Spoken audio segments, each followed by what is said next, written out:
9 हज की शाम थी। दादी के पुराने गांव वाले घर में ईद उल अजहा की रौनक लगी हुई थी। आंगन में बकरों और गायें बंधी थी और पूरा घर बच्चों की हंसी से भर गया था। अली बकरों को चारा खिला रहा था, अहमद पानी भरकर ला रहा था और छोटी बरीरा प्यार से बकरे के गले में रंग बिरंगी रस्सी बांध रही थी।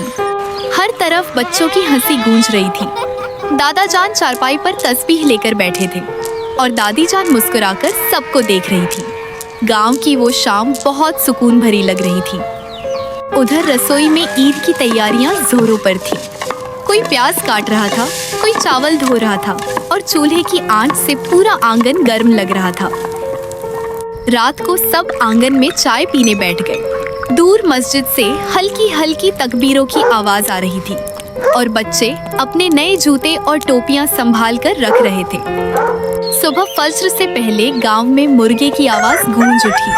ठंडी हवा चल रही थी और ईद की सुबह का सुकून हर तरफ महसूस हो रहा था।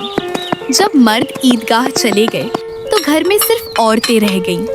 कोई चाय बना रही थी, कोई दस्तरख्वान लगा रही थी और कोई नाश्ते की तैयारी कर रही थी।